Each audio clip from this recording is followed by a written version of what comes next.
So intellectual disability, what I was explaining, like, in the examinations, don't get afraid or don't get worried, like, uh, oh, what am I going to write on this? What should I write?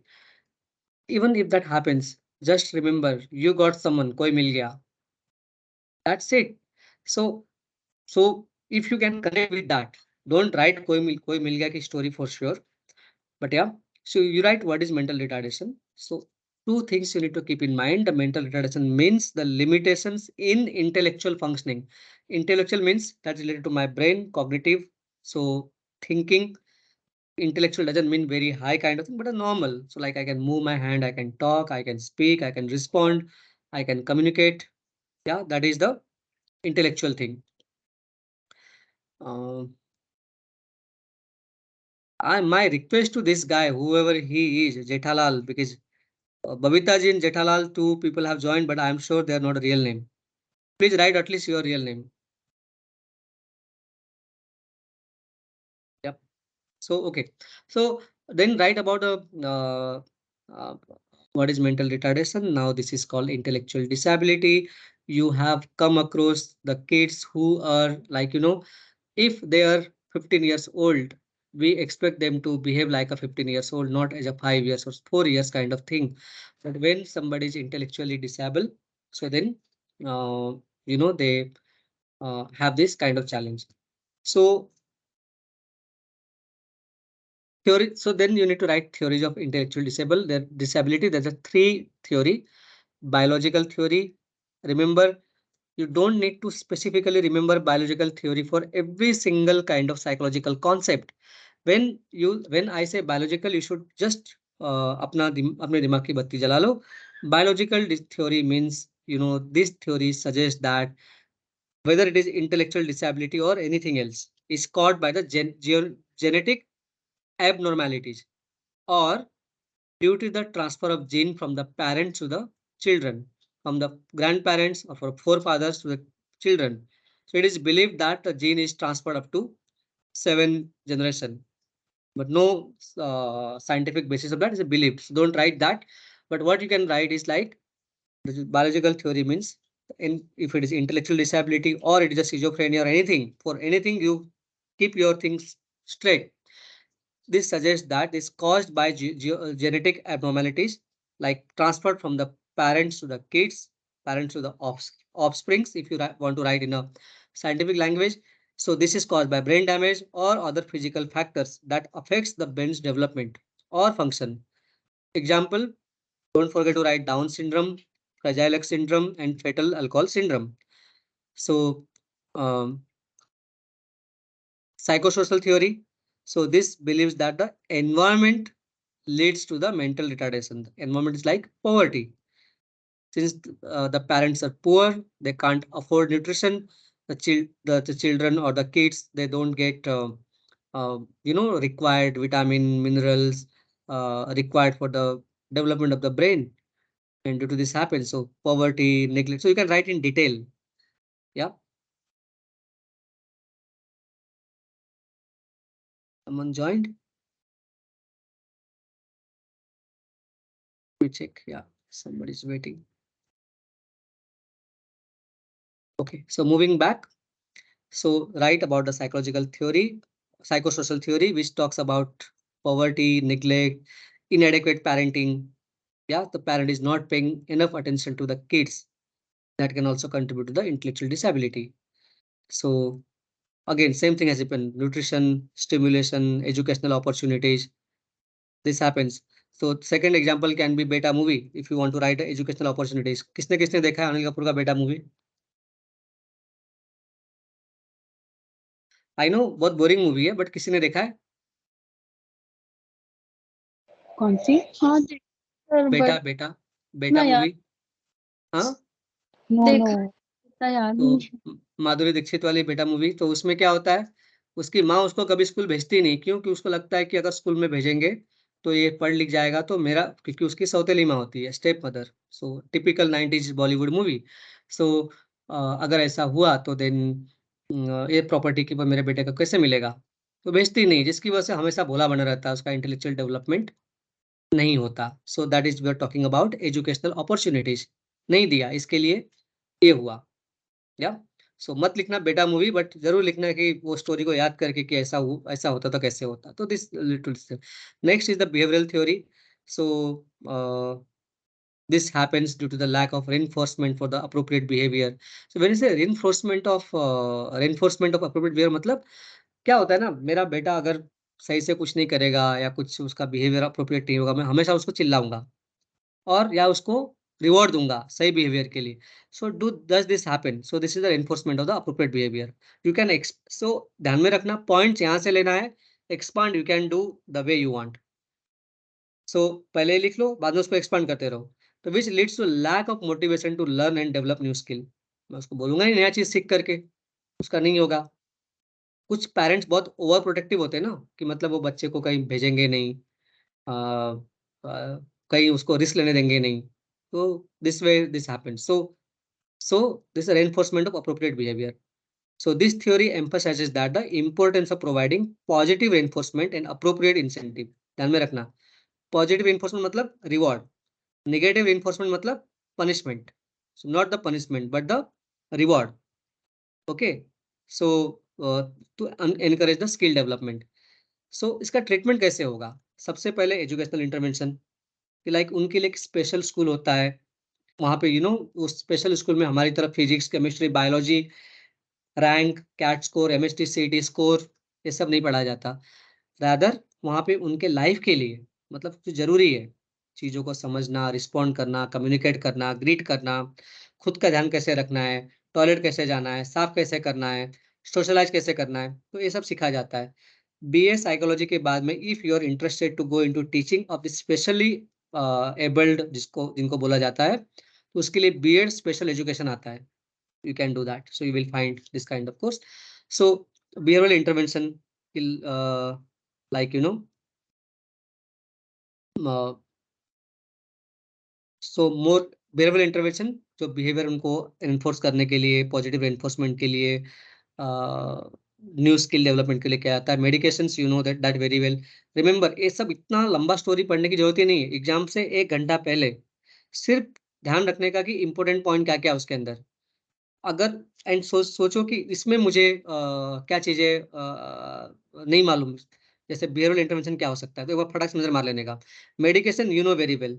Medicine, तो उसमें word use करना मत भूलना, कि like psychosomatic medicine, थोड़े ऐसे कुछ word use करना भूलना मत. So if you don't remember, if you remember you can write exactly like this. Medications may be used at specific symptom or co-occurring conditions with intellectual disability. For example, medication for seizures, depression और anxiety हो सकता है. Support services like vocational training, जैसे मैंने example दिया था कि I visited a centre called NASCOH, NASCOH, जो चेंबूर में है. यू नो दे रन एक मूर्ति का वर्कशॉप होता है जहाँ पर बच्चे मूर्ति बनाते हैं. Similarly my one of my friend Sujaya Shetty, she is part of Sujaya Foundation. So Sujaya Foundation do lot of this thing. यो इनको कंप्यूटर ट्रेनिंग सिखाते हैं. And they have wonderfully done work with them. In my organization, we have a target to hire 70% of people from this different disability, including mute, deaf, and this thing. So these people actually provide skill to them. तो इस तरह से होता है. So then answer लिखने का गलत तरीका किसी ने वो ग्रुप पे डाला हुआ था कि मैं लास्ट में 2 लाइन लिखूंगा, इससे मेरा पेज बढ़ेगा. सॉरी, ये मैं उतना बेवकूफ नहीं है. If you really want to expand, starting में इंट्रोडक्शन लिखो, जिसमें लिखो कि मतलब आगे क्या बताने जा रहे हो. लास्ट में समरी लिखो. थोड़ा ये करोगे तो अपने आप वो पेज भी बढ़ जाएगा, आधा पेज तो कम से कम बढ़ेगा. And this is the right way of writing answer also. Second, explain panic disorder and obsessive, sorry मुझे किसी ने करेक्ट नहीं किया इस बार भी, तो ऑब्सेसिव कंपल्सिव डिसऑर्डर. तो इसके बारे में भी एक बार क्वेश्चन आया है. अगर एक क्वेश्चन 20 मार्क में नहीं आएगा, तो आई एम श्योर कि कम से कम तो 5 या 10 मार्क में तो आएगा ही आएगा. I feel so. सो ये सबको समझ में आया ऑब्सेसिव कंपल्सिव डिसऑर्डर क्या है? यस यस यस है ना. यस ऑब्सेसिव मतलब किसी चीज को लेके बहुत ही ऑब्सेस हो जाना. ऑब्सेस हो जाना मतलब वो करना ही करना है, बार बार करना है. ठीक है.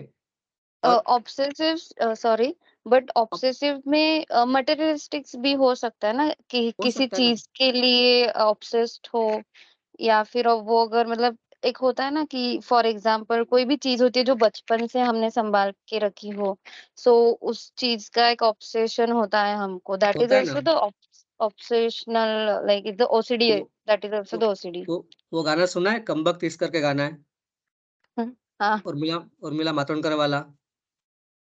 नहीं अभी याद नहीं आ रहा हाँ, है। तो वो उसमें ऐसे होता है ना कि वो डायरेक्टर के साथ में काम करते करते उसके बारे में इतनी ऑब्सेसिव हो जाती है कि वो किसी और से वो बात करेगा तो करेगी नहीं। हाँ नहीं तो हाँ। Krishna cottage movie is the best example of this obsessive behaviour. Okay. वो थोड़े पजेसिव लोग हो जाते हैं, लेकिन ऑब्सेसिव में कुछ ज्यादा ही हो जाता है सो कि what is the difference between possessive and obsessive? Possessive मतलब, पोजीशन एंड पजेसिव मतलब आपका पागलपन नहीं बन जाता, आप उसके बारे में पजेसिव हो क्योंकि आप उसको हम लोग स्लाइटली अलग ऑफ द टॉपिक जा रहे हैं कि पजेसिव मतलब आपको लगता है कि थोड़ा आपकी ओर ध्यान दे, आपसे बात करे, अच्छा ठीक है? ओके इट्स मोर लाइक अ प्रेमी वाला हिसाब होता है।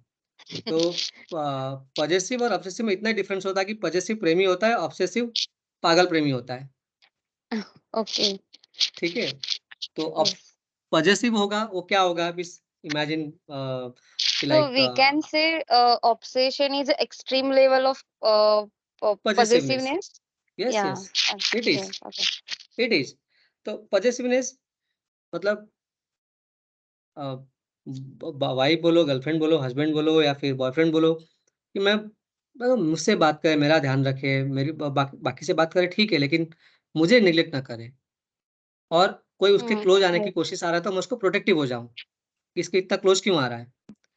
ऑब्सेसिव क्या क्या होगा कि अभी वो कोई तो वैसे बहुत सारे मूवी मिल जाएँगे कि समझो अगर मैं वो से चाहत। बहुत सारे, तो ऑब्सेसिव में मैं क्या रहूँगा, मेरी वाइफ मेरे पीछे घर में किससे बात करती है, उसके लिए मैं यहाँ पे सीसीटीवी कैमरा लगाऊँगा। वहाँ पे ऑफ़िस में बैठ के मैं सब कुछ छोड़ के चेक करूँगा, तू किससे बात कर रही है? वो कौन था? वो तुझसे हँस के क्यों बात Yes. कर रहा था? I remember Yeah. 2004 या 5 में with my friend I was in Rajapur. हम लोग टूर के लिए गए हुए थे, जो ड्राइवर था, उसने हमारी गाड़ी खाई में गिराते-गिराते बच गया, क्योंकि ही वाज़ कंसर्न्ड कि वाइफ को घर में अकेला छोड़ के आया है। वो वाइफ क्या कर रही है, किससे बात कर रही है, उसने फ़ोन पे बात किया, वाइफ ने फ़ोन फ़ोन नहीं उठाया उसका। तो he became so this thing, उसी में उसने गाड़ी नीचे खाई में गिराते-गिराते छोड़ दिया। तो that is the obsessive, not the Yeah. Possessive. Okay? So very so extreme level of the possessiveness, because possessiveness, after in obsessive also हम लोग harmness तक पहुंच सकते हैं। ऑब्सेसिव सामने से पहुँच सकता है। Yes. Okay, Understood now. Yeah. So anyway हम लोग ऑब्सेसिव पॉसेसिव अभी स्टडी नहीं करेंगे, हमारा major focus obsessive compulsive disorder पे है। So it's a type of anxiety anxiety disorder जिसमें रिकर मतलब बार-बार होने वाला, बहुत ज़्यादा और अनवांटेड थॉट्स फीलिंग्स आते रहते हैं कि लाइक ये सिज़ोफ्रेनिया के टाइप का होता है। अगर इसको ध्यान में रखना, अगर ओसीडी अगर सही से ट्रीट नहीं किया, this can lead to schizophrenic behaviour. Understood? कि लाइक तो इसमें क्या होता है, इसमें भी इंसान अपना हैलुसिनेशन कभी-कभी बनाना शुरू करता है, कुछ सोचना शुरू करता है, लेकिन वो फिर भी उसे कंट्रोल में रहते हैं, उतना याद नहीं होता। तो लाइक वो कहीं पे भी थोड़ा भी गंदगी दिखा घर में, तो बार-बार घर साफ करते रहेंगे, उसको बिल्कुल दाग नहीं चाहिए। यहाँ पे हाथ में वो बार-बार हाथ रगड़ेंगे, ऐसे साफ करते रहेंगे, उनको लगेगा कि कुछ गंदगी आ गया उसके अंदर। हुँ? तो उन्होंने कहीं से देखा कि वो टॉयलेट का पानी लीक हो रहा है, उनको लगा पूरा अभी वो एकदम वो बर्दाश्त के बाहर हो जाता है कि अभी व उनको लगता है कि उसकी लाइफ उनके बॉडी के अंदर घुस गया पूरा। वो जाके बार-बार नहाना शुरू करेंगे। तो that is the obsessive compulsive disorder. So unwanted thought, feeling और obsessive. Sensation obsessive, yeah so ये ऑब्सेशन है। So this lead to the repeated behaviour और mental acts. Mental act is compulsion, behaviour is the obsession. Got it? So ये होता है। तो जैसे excessive cleaning and washing, repetitive checking, mental rituals, counting, इस तरह से।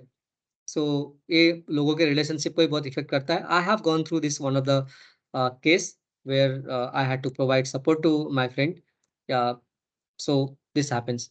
सो पैनिक डिसऑर्डर क्या होता है कि जितने भी वर्ल्ड में पॉपुलेशन है, ये 2 to 3% लोगों में होता है और वुमेन में ज़्यादा होता है मेल के कंपैरिजन में। ओके, जो पैनिक बिहेवियर होता है कुछ मिनट्स के लिए आता है और कुछ घंटों के लिए, कुछ लंबे टाइम के लिए भी जा सकता है। जिनको ओसीडी होता है उनको पैनिक बिहेवियर आना नॉर्मल है, उनको आ जाता है। जैसे मैंने बोला ओसीडी है, अगर वो बिल्डिंग से बाहर जा रहे हैं, बिल्डिंग अपार्टमेंट में घुस रहे, उन्होंने देखा कि वहाँ से पानी भी लीक हो रहा है, फॉरगेट अबाउट टॉयलेट, उनको लगेगा कि पूरी गंदगी अभी हर जगह आ गया, मेरे बॉडी में घुस गया है, इस तरह का फीलिंग होना शुरू होता है। तो panic attack not only for that but बहुत सारे रीजन में हो सकता है। जैसे किसी को फियर होता है, स्टेज फियर होता है, आप उसको सामने खड़ा कर दो, उसको पैनिक अटैक आ जाएगा। कुछ लोग होते हैं जिन्होंने भीड़ नहीं देखा है, तो भीड़ में उनको बिल्कुल आदत नहीं होती, भीड़ में उनको पैनिक होना शुरू करते हैं, उनको पसीना निकलना शुरू होता है। आई एम नॉट टॉकिंग, जैसे मैंने पहले बताया, आई am not talking about the people जो मुंबई में नहीं है, मुंबई के लोकल देख के डर जाएँगे।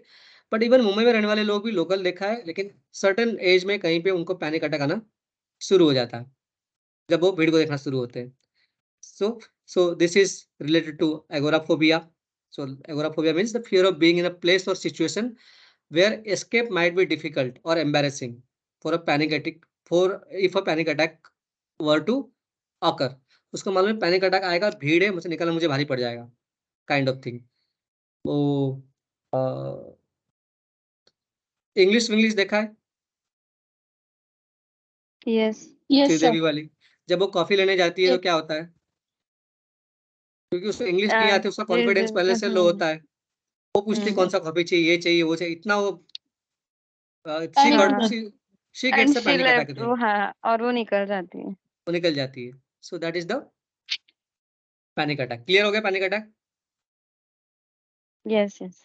Yeah, this can be Yes, sir. also done through the medication, and there can be multiple reasons, psychological, social, you know. Second is OCD. OCD भी लगभग 1 to 2% लोगों में आता ही है। ये परसेंट लिखना मत भूलना, ठीक है? सो ओसीडी होने के पीछे रीजन बहुत कुछ हो सकता है, सोशल भी हो सकता है और मेंटल भी हो सकता है, एंड पास्ट एक्सपीरियंस भी हो सकता है। जैसे मेरे जो नॉन केस वाला फ्रेंड का केस है, उसमें क्या हुआ था, she was working in Malaysia, one day she was working and suddenly वो ऑफिस का सीलिंग या कुछ गिर गया, उसमें से पूरी जो शीट है that came to her body, and since then she started getting this OCD. Treatment से ठीक हो गया, लेकिन वो रीअकरेंस हुआ after 10 years, after a decade reoccur हुआ। OCD or phobia? OCD. What happened? Another day, she was going through traveling from her mother's place to her home, and रास्ते में एज यूजुअल जैसा अपना मुंबई है, तो वो गटर बह रहा था, पूरा लग रहा था, एंड उसमें से शिट बह रहे थे। तो that she this took her to back to the Malaysian memory, and she had a tough time, मतलब बहुत टफ टाइम था। Every day it's like she needed someone to talk to her to 1 to 2 hours, समझाएगा उसको कि ऐसा नहीं है, वैसा नहीं है, फिर मेडिकेशन, फिर थेरेपी, इन सब के बाद में ठीक हुआ। सो दैट्स द ओसीडी। तो ओसीडी में क्या-क्या होता है, एक इसके एग्जांपल्स है, तो just go through that. Concept clear है तो बाकी समझने में आ जाएगा, कोई डिफिकल्ट नहीं है।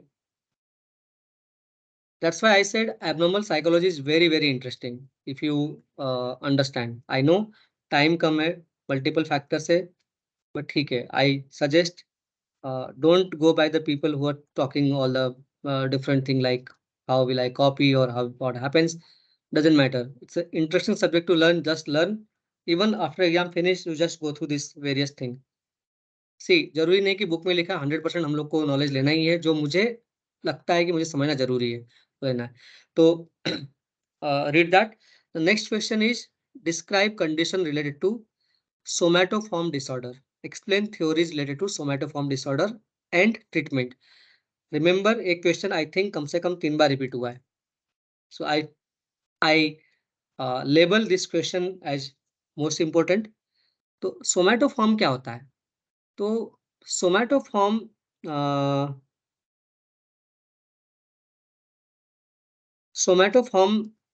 डिसऑर्डर जो है, so this is a physical symptom जिसको फुल्ली मेंटल कंडीशन से एक्सप्लेन नहीं किया जा सकता, जिसको सब्सटेंस यूज से भी एक्सप्लेन नहीं किया जा सकता, या जिसको किसी और मेंटल डिसऑर्डर से भी कनेक्ट नहीं किया जा सकता, सो बहुत है सोमैटोफॉर्म डिसऑर्डर। तो सोमैटोफॉर्म डिसऑर्डर क्या होता है? कि इसमें जो इंडिविजुअल है जिसको सोमैटोफॉर्म डिसऑर्डर होता है, वो मल्टीपल फिजिकल सिम्पटम बॉडी में एक्सपीरियंस करता है। जैसे कि बहुत एक्सट्रीम पेन हो रहा है, उसको सडनली एसिडिटी बढ़ गया है, सडनली उसको पेट में कुछ तो हो रहा है, कुछ न्यूरोलॉजिकल प्रॉब्लम भी हो सकता है, कॉन्स्टेंटली हेडेक हो रहा है। अंडरस्टैंड? सो ये मेडिकल कंडीशंस, क्योंकि वो मेडिकल जब उसका डायग्नोस्टिक करते हैं तो सब नॉर्मल आता है, लेकिन ये फिर भी होता है। तो this is called somatoform disorder. So remember, somatoform disorder is the disorder which is physical symptom which cannot be fully explained by medical condition, substance use or another mental disorder. जो हमने अब तक जो देखा वो सब। तो सोमैटो तो सोमैटोफॉर्म डिसऑर्डर है। क्लियर है? सबको समझ में आ गया? यस, समझ में आया नहीं आया? आया समझ में। तो नॉर्मली कब होता है? जब किसी को पैरालिसिस अटैक होता है, किसी को ब्लाइंडनेस होता है ना? इन सब चीज़ों के बाद में इस पे ज़्यादा आना शुरू होता है। सो उसमें कुछ चीज़ें हैं, ध्यान में रखना। कुछ वर्ड्स क्या होता है कि इसमें कुछ वर्ड जो है साइंस वाले लैंग्वेज यूज़ किए गए, तो आप लोग कभी-कभी स्ट्रेस आउट हो जाते हो। उतना स्ट्रेस आउट होने की ज़रूरत नहीं है। जब हाइपो वर्ड क्या था? हाइपो मतलब होता है कम। रिमेंबर, किसी भी वर्ड के आगे हाइपो लगता है मतलब कम। हाइपर होता है मतलब ज्यादा। बोलते हैं ना हम लोग, ये हाइपर हो गया मतलब ज्यादा हो गया। So that way remember to connect the things. So hypochondriasis. So तो इसमें क्या होता है, जिस इंसान को हाइपोकोंड्राइसिस होता है, is always too much occupied with the fear of having serious medical condition. तो उसको डॉक्टर बोलेगा कि नहीं आप हेल्दी हो, फिर भी वो सुनेगा नहीं। अरे मुझे लगता है कैंसर हो गया है, मुझे ये हो गया। अभी आई नो फैमिली जिनको ये प्रॉब्लम है, उनके घर में मेडिसिन है, दुनिया भर का मेडिसिन है। उसको थोड़ा भी खांसी आया, फटक से मेडिसिन खा लेंगे। थोड़ा भी कुछ हुआ, मेडिसिन खा लेंगे। अरे मुझे कुछ तो हो गया, मुझे लगता है मैं ज़्यादा जिंदा बचूंगा नहीं। So they do so much over thinking. So that is the example of the hypochondriasis. That is the perfect example of somatoform disorder. उनको लगता है कि बॉडी में कुछ हुआ है, थोड़ी भी खांसी हुई है तो भी उनको लगता है कि अब कहीं टीबी ना हो गया हो। उनको कहीं से भी थोड़ा भी कुछ बॉडी में कुछ टिश्यू बढ़ गया, कुछ लगता है कैंसर हो गया, this kind of thing. So hypochondriasis हो गया। Body body dysmorphic disorder. So जिसमें इंसान हमेशा प्रीऑक्युपाइड होता है कि इस तरह के फ्लॉ में, थॉट में, कि उनका फिजिकल अपीयरेंस मतलब उनको लगता है कि मेरा कुछ तो बराबर नहीं है, मेरा नाक टेढ़ा हो गया है, मेरा नाक बढ़ गया है, मेरा कुछ हड्डी बढ़ गया है, मेरा कुछ हो गया है, kind of. So that is dysmorphic. Okay. So theories Excuse me? real. Sorry. ये कौन सा चैप्टर का है? चैप्टर तो मुझे नहीं मालूम, मैं तो सिर्फ क्वेश्चंस जो इंपॉर्टेंट लग रहा है उसके हिसाब से चल रहा हूँ। I am not going back chapter, there is no time for that. Yeah so I am only Okay, focusing क्या हो रहा है। तो just for your understanding, we are now understanding somatoform disorder, जो 3-4 बार पूछा गया है, and I feel this will be an important question. So, Somatoform is in a 7 chapter, seventh model, I think 7 So- chapters. सो इसके इलाज क्या है? देखो, हर एक चीज का ध्यान में रखो। कोई भी एबनॉर्मलिटी है, उनके इलाज लगभग मोर और लेस सेम ही है। ठीक है, आपको खाली ध्यान में रखना है उसको आगे एक्सप्लेन कैसे करना है। फॉर एग्जाम्पल, इसके लिए सोमैटोफॉर्म के लिए क्या क्या है? पहला है साइकोथेरेपी, जिसमें सीबीटी बार आता है, cognitive behavioural therapy. Okay, it's effective treatment है।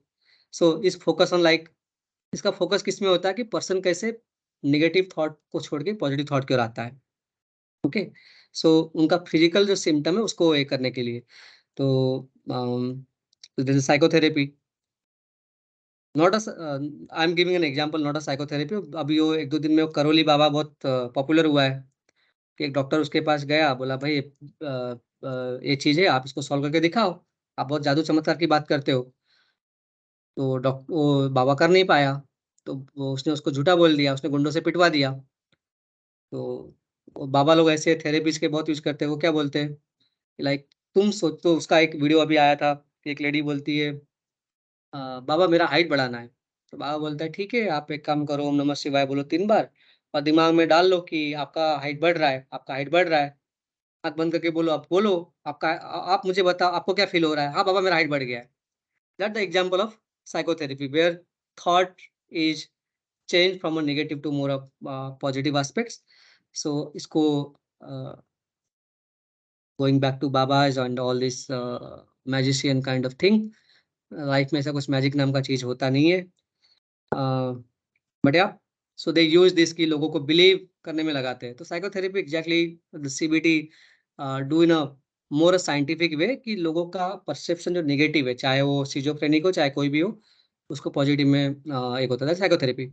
सो medication, so anti depressant, because जो पर्सन इसमें अपना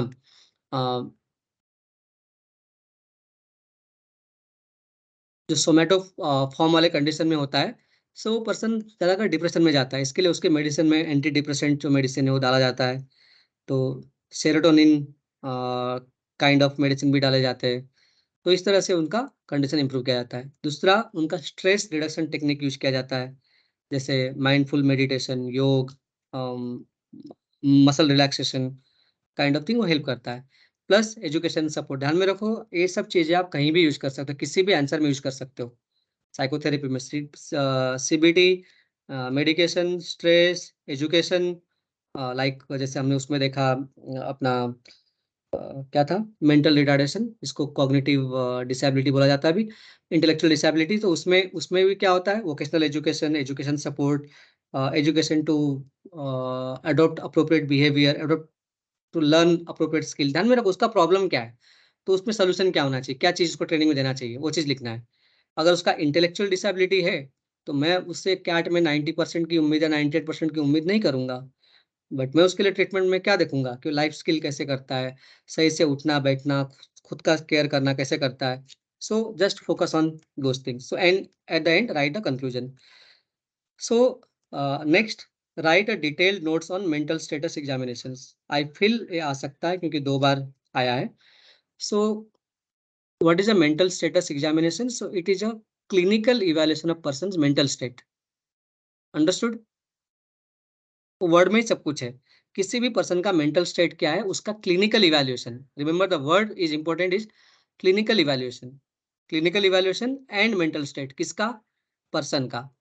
this is always done by a mental health professional. When I say mental health professional, it is a psychiatrist, okay, or a well-trained psychologist. The purpose of MSc is to assess person's current mental status and identify कि like उसकी emotional difficulty क्या है, उसकी cognitive difficulty क्या है, उसको कहाँ पर चैलेंजेस है, उसको कहाँ पर किस तरह का इश्यूज है, कौन सा सिम्टम है, and on the basis of that उसके लिए रिकमेंड किया जाता है। तो लाइक इसमें उसका emotion, thought process, cognitive function, इन सबको इवेल्युएट किया जाता है। So that is the medical status examinations. So when you will do PhD और एमफिल तो अभी बंद हो गया। So on the basis of that when you try to become a clinical psychologist, तो ये सब चीज़ें यूज होगा। तो मेंटल स्टेटस एग्जामिनेशन में की कंपोनेंट क्या है? सो जो एग्जामिनर है, जिसको एग्जामिन करना होता है, सबसे पहले उसका फिजिकल अपीयरेंस, उसका पोस्चर चेक करता है। बोलते हैं ना, आप उसके बॉडी, किसी के भी बॉडी लैंग्वेज से पता कर सकते हो कि ये पर्सन किस स्टेट में है। लाइक हम लोगों को एचआर में टिपिकली बोला जाता है कॉम्पिटेंसी बेस्ड इंटरव्यू। उसमें बोला था कि इंसान की आइज के मूवमेंट से पता चल जाएगा कि वो इंसान कितना कॉन्फिडेंट है और क्या बोल रहा है, सच बोल रहा है कि झूठ बोल रहा है। Okay, so so look at the appearance, तो कैसे आ रहा है, किस तरह से बैठ रहा है, उसका पोस्चर क्या है, ग्रूमिंग क्या है, हाइजीन क्या है। तो सपोज आप इसके एग्जांपल बहुत कुछ दे सकते हो। फॉर एग्जांपल, जो ओसीडी होगा, किसी पर्सन को ओसीडी है या नहीं, आप कैसे पता करोगे? मेडिकल एग्जामिनेशन में, मेडिकल मेंटल स्टेटस एग्जामिनेशन में। हेलो, उसका बिहेवियर एग्जामिन करके अगर वो बार-बार एक ही चीज़ कंटिन्यूअस मतलब शॉर्ट टाइम स्पैन में कर रहा है सेम चीज़, तो ओसीडी। राइट, वो बार-बार अगर अपने हाथ को ऐसे-ऐसे साफ कर रहा है, रगड़ रहा है, तो उसका मतलब है कि उसको ओसीडी है। आप उसको उसके मेंटल स्टेटस एग्जामिनेशन में कर सकते हो, उसके अपीयरेंस से, उसके बिहेवियर से। ये बिहेवियर वाला पार्ट हो गया, ठीक है? सो लाइक उनका जेस्चर क्या है, फेशियल एक्सप्रेशन क्या है, काइंड ऑफ स्पीच, वो किस रेट में बोल रहा है, कितने स्पीड में बोल रहा है, किस वॉल्यूम में बोल रहा है, कितने फ्लुएंटली बोल रहा है, उसको डिफिकल्टी हो रहा है कि नहीं हो रहा है। अगर आपको देखना है कि उसको वो मेंटली रिटार्डेड है या नहीं, तो आपको समझ में आएगा कि जिस स्पीड से बोलना चाहिए उस स्पीड से बोल रहा है कि नहीं बोल रहा है। अब इसके लिए थेरेपी होती है ट्रीटमेंट के लिए, जैसे कि बांद्रा में अलियावर जंग नेशनल इंस्टीट्यूट है, वहाँ पे इसकी ट्रेनिंग भी होती है इन सब चीज़ों के लिए, ठीक है? Mood and affect, so the examiner क्या-क्या चेक करेगा, उसका अपीयरेंस चेक करेगा, उसका बिहेवियर चेक करेगा, उसका स्पीच चेक करेगा, उसका मूड एंड अफेक्ट चेक करेगा कि लाइक उसका इमोशनल स्टेटस क्या है, उसका मूड क्या है। अगेन बहुत सारे ऐसे एग्जाम्पल आ सकते हैं, या क्रिमिनल जस्टिस का आप देख सकते हो। तो ये सब सीरीज देखने का फ़ायदा भी लो, उसमें से एग्जाम्पल बहुत कुछ उठा के एग्जाम में लिख सकते हैं। सो थॉट प्रोसेस, तो इंसान कैसे सोचता है, किस तरह से सोचता है। तो सपोज़ आज हम लोग लगभग 2 घंटे से बात कर रहे हैं, मैं बोल रहा हूँ। सो अगर मैं यहाँ पर बार-बार बोलूँ कि गाइज़ मुझे लगता है बंद करना पड़ेगा, क्योंकि मुझे ऐसा लग रहा है कि मेरे पीछे 2 लोग बैठे हैं और उनके हाथ में हथियार है। जबकि कैमरे में आप लोग देख रहे हो कि पूरा एम्प्टी है, कोई नहीं है। So do you think I am in a right mental condition? No. No. No. So आप मुझे कौन-से कैटेगरी में डालोगे? मुझे कौन-सा एबनॉर्मल। एब्नॉर्मल में कौन-सा? सिज़ोफ्रेनिक। एग्ज़ैक्टली, क्योंकि सिज़ोफ्रेनिक वही करता है। वो एक इल्यूशन, हैलुसिनेशन बिल्ड करता है कि कोई उसे मारने आ रहा है, कोई उसके खिलाफ ये कर रहा है। So that's what we exactly do. And then uh, memory, so उसकी मेमोरी शॉर्ट है कि लॉन्ग है, अ, उसको याद है कि नहीं, उसको पूछेंगे भाई सुबह तुम कहाँ गए थे, किससे बात की थी, क्या खाया था, लास्ट टाइम तुम कहाँ पे गए थे, तो समझ में आता है कि हाँ है या नहीं है। Then judgement and insight, then cognitive function, so like उसका अटेंशन कितना है, उसका कंसंट्रेशन कितना है। When I say cognitive function, उसका अटेंशन, कंसंट्रेशन, प्रॉब्लम सॉल्विंग, इन सबको ध्यान में रखा था। लास्ट में again you have to write a summary, जो आपने ऊपर लिखा कि इससे वाइटल कंपोनेंट है, इसके बेसिस पे ही ट्रीटमेंट की प्लानिंग की जा सकती है। ओके, सो जहाँ भी ज़रूरत पड़े प्रोफेशनल की हेल्प लेनी चाहिए। This has to be done by a well trained person only. Okay, और तुम्हें और कुछ एडिशनल पॉइंट लिखना है तो then here is a point, so you just go through that. Am I making sense? Clear है, क्लैरिटी है? Yes. Medical, yes, yes. हाँ, MSc is a clinical assessment of the mental condition of individual. Got it? आपको definition बराबर देने आना चाहिए। So yeah, so this is all about this thing. So ये कहाँ पे होता है? जैसे कि आउट पेशेंट क्लिनिक, ओपीडी जिसको हम बोलते हैं, है ना? तो वहाँ पे हो सकता है, आईपीडी में हो सकता है, क्योंकि अगर किसी का कंडीशन बहुत ही सेवर है, उसको एडमिट किया है, तो आईपीडी में होता है। ओके, सो इमरजेंसी डिपार्टमेंट, क्योंकि किसी की कंडीशन सिज़ोफ्रेनिक बहुत ज़्यादा हो गया है, तो एक्यूट, इसको बताता है एक्यूट मेंटल हेल्थ क्राइसिस। वो किसी भी में हो सकता है, आप उसमें एग्जांपल कुछ भी दे सकते हो, तो इमरजेंसी इसमें हो सकता है, फॉरेंसिक सेटिंग में हो सकता है। तो जहाँ पर फॉरेंसिक सेटिंग कहाँ पे होता है? अगेन, जिसने क्रिमिनल जस्टिस देखा है वेब सीरीज़, किसने देखा था? किसने बोला देखा है करके? मैंने। वापस बोलो। Shivani, my Shivani, self okay, Shivani. Okay. तो शिवानी उसमें जब लीगल प्रोसीडिंग में प्रूव करना होता है कि इसने जो किया उस टाइम पे वो मेंटल कंडीशन में नहीं था, क्योंकि इंडियन हुँ। एविडेंस एक्ट और इंडियन पिनल कोड बोलता है कि कोई इडियट है तो या लुनाटिक है। इडियट मतलब हाँ। जिसको नहीं मालूम कि वो जो कर रहा है उसका इम्प्लीकेशंस क्या होगा, क्या होगा? उसको नहीं मालूम, तो उसको इडियट बोला जाता है लीगल टर्मिनोलॉजी में। तो उनको उनको खून की सजा नहीं हो सकती, राइट। यस। सो उस केस में क्या करना होता है, फॉरेंसिक इवैल्यूएशन। फॉरेंसिक मतलब जो बाद में होता है, ओके। वो जाके उसने किस कंडीशन में ऐसा बिहेव किया, क्या रीजन है। तो सेम चीज यहाँ पे लिखा है लीगल प्रोसीडिंग्स में, ठीक है। जैसे किसी पागल ने आग लगाया, उसके लिए आप क्या कर सकते हो, वो वाला हिसाब है। तो पागल क्यों हुआ वो जानना भी जरूरी है, that's a different thing. So this is about MSc. Second, schizophrenia को लेकर और एक क्वेश्चन आया है, explain various symptoms and types of schizophrenia.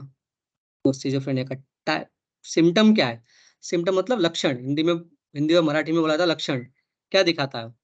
तो it's a serious mental health disorder, is serious because it affects how a person think feel behave, okay. इसके symptom क्या है, पॉजिटिव नेगेटिव भी हो सकता है, बट मोर नेगेटिव होते हैं। इसके पॉजिटिव सिम्टम क्या है, तो हेलुसिनेशन, हियरिंग सीइंग और feeling things that are not real.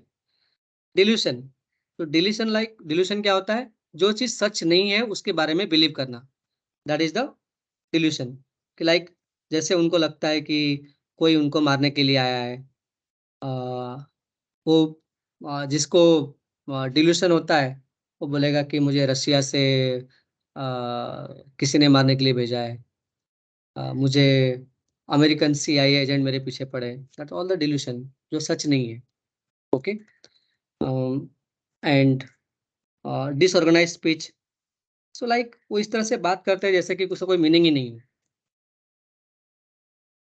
तो ये सिजोफ्रेनिया के अलग अलग सिम्टम्स है, या ये ध्यान में रखना।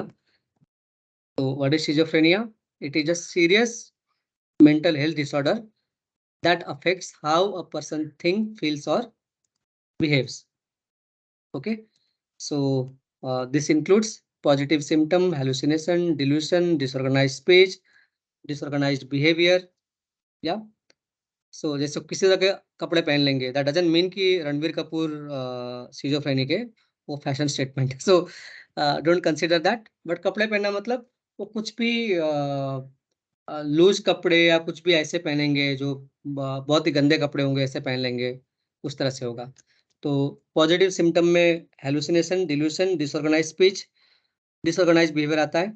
नेगेटिव में अपाथी, उनको किसी भी चीज में इंटरेस्ट नहीं होता, किसी भी एक्टिविटी में इंटरेस्ट नहीं होता। सेकेंड इज ब्लंटेड अफेक्ट, कि उनमें किसी भी तरह का इमोशनल एक्सप्रेसिवनेस नहीं होता, ना वो हंसते हैं, ना वो रोते हैं, ना वो कुछ होते हैं, मतलब यू फील दैट उनके लाइफ में से इमोशन ही खत्म हो गया, फ्लैट। सोशल विड्रॉल, वो किसी से भी मिलना नहीं चाहते, खुद को एक कमरे में बंद कर लेंगे, वहां पे रहेंगे, काइंड ऑफ। उनकी ग्रूमिंग एंड हाइजीन बहुत पुअर होगी, ना दाढ़ी बनाएंगे, ना बाल बनाएंगे, ना नाखून काटेंगे, kind of. So this is the this thing. Then cognitive symptom, so like उसमें उनकी मेमोरी, उनकी थिंकिंग कुछ भी इंक्लूड नहीं होता, उनको शॉर्ट टर्म लॉन्ग टर्म में कुछ याद नहीं होता, किसी भी चीज को फंक्शन नहीं कर पाते, प्रॉब्लम सॉल्व नहीं कर पाते, डिसीजन नहीं ले पाते, सो काइंड ऑफ थिंग। जब पेपर खत्म हो जाए तो जूही चावला की मूवी देख लेना, तो सिजोफ्रेनिया का थोड़ा आइडिया मिल जाएगा। तो सिजोफ्रेनिया का टाइप होते हैं, ठीक है। तो वो आपको ध्यान में रखना है, एक तो सिजोफ्रेनिया क्या है, और उसके यू नो उन उसके अलग अलग टाइप क्या है, तो वो ध्यान में रखना है। तो टाइप में पहला आता है पैरानोइड सिजोफ्रेनिया, ओके। सो पैरानोइड मतलब कौन था, तो एकदम घबराया हुआ, एकदम डरा हुआ, एकदम मतलब अलग ही उसका एकदम बिहेवियर होगा। तो इस तरह के सिजोफ्रेनिया में क्या होता है कि वो पर्सन वो बिलीव करता है कोई उसे हार्म कर रहा है, कोई उसे देख रहा है, कोई उसे फॉलो कर रहा है, वो देखो मेरे पीछे आया है, kind of thing. Disorganised is a second schizophrenia. तो डिसऑर्गेनाइज्ड सिजोफ्रेनिया में क्या होता है कि उनका स्पीच, उनका बिहेवियर वो डिसऑर्गेनाइज होता है, एकदम फ्लैट होता है, या कुछ भी नहीं होता, कोई इमोशन को रिस्पॉन्स, जब हंसना चाहिए हंसते भी नहीं है, जब रोना चाहिए रोते भी नहीं है, ओके। सो उनके सबसे बड़ा प्रॉब्लम ये होता है कि उनका डेली लाइफ वो बराबर जी नहीं पाते। पहला वाला तो बहुत खतरनाक है, उसमें तो घर को आग लगा देगा, किसी पे गोली चला देगा। सेकंड वाला फिर भी ठीक है, कम से कम वो किसी को हार्म नहीं करेगा, चांसेस नहीं है। Third is the catatonic schizophrenia. तो catatonic schizophrenia, so like it's a more motor behavior, motor road related to our body or different body functions जो आपस में coordination होना चाहिए। so like immobile हो, हिलेगा ही नहीं, so extreme response देगा, तो इस तरह से होगा। and then the next is undifferentiated schizophrenia। so ये क्या है? तीन तो मेजर है, कैटाटोनिक जो मसल रिलेटेड है, मसल मूवमेंट रिलेटेड है, कोऑर्डिनेशन, डिसऑर्गेनाइज्ड जो इमोशनल रिस्पॉन्स नहीं मिलता, पैरानॉइड जो हमेशा डरा रहता है कि उसका हमेशा वो गलत फहमी में रहता है, हेलुसिनेशन में रहता है, डिल्यूशन में रहता है कि कोई उसके पीछे पड़ा है, कोई उसे मार रहा है, कोई उसे देख रहा है, काइंड ऑफ थिंग। ऐसा आदमी सो भी नहीं पाएगा क्योंकि वो सोने जाएगा उसको लगेगा कोई मुझे देख रहा है, कोई तो मुझे यहाँ से देख रहा है, kind of. Okay, so undifferentiated जो तीनों में से एक भी कैटेगरी फिट नहीं होता है। फिर नेक्स्ट आता है रेसिडुअल सिजोफ्रेनिया। सो जो रेसिडुअल सिजोफ्रेनिया है, जो हमने ऊपर देखा पॉजिटिव सिम्टम जैसे डिल्यूशंस, हेलुसिनेशंस, काइंड ऑफ थिंग, तो वो नेगेटिव सिम्टम उसको आएगा, लेकिन वो मतलब बचा कुचा उसमें से निकल गया, लेकिन फिर भी कुछ ना कुछ बचा हुआ है, काइंड ऑफ थिंग। तो ये हो गया। Next is discuss the psychodynamic perspective of abnormal behaviour. Okay, so जैसे हमने एबनॉर्मल बिहेवियर का एक देखा बायोलॉजिकल पर्सपेक्टिव, सिमिलर है साइकोडायनामिक। तो साइकोडायनामिक जो है वो that focuses on the influence of unconscious mental process and on human behaviour. Okay, unconscious आपको पता नहीं है, जो आई थिंक ग्रुप में किसी ने बार बार दिया था, पता है सिगमंड फ्रॉइड का पढ़ो करके। So this is about that unconscious, unconscious abnormal behaviour. So हमारे अनकॉन्शियस माइंड में बहुत सारे कन्फ्लिक्ट अराइज होते रहते हैं, जो रिजॉल्व नहीं होते, जिसकी वजह से इस तरह के बिहेवियर आते हैं। जैसे कि सपोज चाइल्डहुड में कोई एक्सपीरियंस है। Recently I was watching one of the movie, I don't remember movie और web series, I didn't watch completely but I started. Father celebrates daughter's birthday but make son responsible for whatever bad happening in the family। तो जिसकी वजह से जब वो बच्चा birthday देखने आता है तो उसको बहुत मारता है। तो बच्चा उठ के, I think forensic, the movie is forensic, I just started watching, तो कभी देख लेना हो। I love this psycho kind of movie for sure. So then he kills his sister and father. और कुछ कुछ चीजें क्या होता है जो बचपन के जो बिहेवियर होते हैं जो बाद में चल के आते हैं, तो साइकोडायनामिक में आता है। Similarly there was one movie, I don't remember, south movie. होता क्या है, the girl is sexually abused by her neighbour और अंकल, बट सी फॉरगेट्स, उसको याद नहीं होता कि ये सब उसके साथ में हुआ है। एंड देन वो सडन उसके उसमें फियर, उसके अंदर ये चीजें आना शुरू होता है। एंड जब डॉक्टर उसका एनालिसिस करते हैं तो डॉक्टर जो हमने मेडिकल वाला जो हमने देखा, सो एनालाइज करते हैं कि कुछ तो चाइल्डहुड में इंसिडेंट हुआ है जिसकी वजह से all this thing is happening, and then वो कंक्लूजन पे आते हैं। तो this is a psychodynamic perspective based example. Yeah so this conflicts are often result of the unresolved childhood experience और ट्रॉमा। चाइल्डहुड में उसके साथ में एक्सप्लोरेशन हो गया बट वो रिजॉल्व नहीं हुआ। तो अगेन अपरिचित मूवी उसका एग्जांपल है। For example, a person who was neglected और अब्यूज्ड एज अ चाइल्ड में develop an unconscious fear of intimacy. उसको जल्दी किसी से करने को नहीं होगा, रिलेशनशिप बिल्ड करने में नहीं होगा, which can lead to difficulty in forming close relationship as an adult. That happens. Yeah. So go through this. So psychodynamic is like unconscious mind में जो है हमारे, उसके बेस के ऊपर चाइल्डहुड एक्सपीरियंस से लेके इसमें बहुत सारे एग्जांपल्स है। You can study that, easy है, not so tough. So you can study. I am sharing these notes anyway. I know we are past 12 and want to close. Don't forget to mention the Sigmund Freud का जो concept है, ego and super ego. ठीक है, this is a component of human psyche. ये तो basic है, आपने 12th में भी पढ़ा होगा. So इसको मेंशन करना मत भूलना. Next question is explain various psychological factors affecting medical condition. तो हमने ऊपर भी देखा है ना कि साइकोलॉजिकल कंडीशन से मेडिकल कंडीशन पे भी इफेक्ट होता है, राइट? तो साइकोलॉजिकल कंडीशन जैसे कि स्ट्रेस, ट्रॉमा, पर्सनालिटी ट्रेट्स, इन सब से मेडिकल कंडीशन होता ही है. जैसे डॉक्टर हमेशा बोलते हैं कि स्ट्रेस मत लो. ओके, इसका तो आंसर आप इजीली लिख सकते हो. मैं बोलता हूँ आपको बुक पे रिफर करने की जरूरत भी नहीं है. किसी के घर में कोई डायबिटिक का बैकग्राउंड वाला कोई है? Hello Yes, hello my hello, mom. Mom है Yes. ना? तो हाँ डॉक्टर ने जी. कभी उनको बोला है कि आप स्ट्रेस मत लो? Yes, बोला है. क्यों बोला है? क्योंकि जब आपका स्ट्रेस हाई लेवल पे होता है तो आपका इम्यून सिस्टम वीक होता है, और डायबिटीज वालों को सबसे ज्यादा खतरा होता है इम्यून सिस्टम वीक होने से. In my building I got a SOS call last week कि वो फादर का पैर काटना पड़ेगा क्योंकि डायबिटीज था और वो कुछ घाव हो गया तो भर नहीं रहा है. So need a blood group, A positive और something O positive blood group चाहिए. सो बिकॉज वो क्यों बोला जाता है? क्योंकि स्ट्रेस से आपका इम्यून सिस्टम वीक होता है और डायबिटिक वाले सबसे ज़्यादा सस्पेक्टेबल इसी के होते हैं. कोविड के टाइम पे क्यों बोला गया था कि आप स्ट्रेस मत लो, आप एक्सरसाइज करो, आप ज़्यादा प्रेशर मत करो? यू नो, कोविड में डेथ तो कोविड से हुए ही, लेकिन लोगों के स्ट्रेस, लोगों के फियर से भी डेथ हुए, उनके एंजाइटी से भी डेथ हुए. तो स्ट्रेस की वजह से कार्डियोवास्कुलर डिसीज जैसे कि आपका heart, gastro intestinal disorder, chronic pain, ये सब होता है. जिसको स्ट्रेस होगा उसको हेडेक जरूर होगा, ध्यान में रखना. आप एग्जाम का स्ट्रेस लोगे आपको हेडेक होता कि नहीं होता है? Yes. Right. Yes, so yes. That's exactly the question कि साइकोलॉजिकल फैक्टर क्या है? स्ट्रेस. उसका इम्पैक्ट मेडिकल कंडीशन में किस किस में है? Cardiovascular, gastro intestinal and chronic pain. आप और भी एग्जाम्पल लिख सकते हो.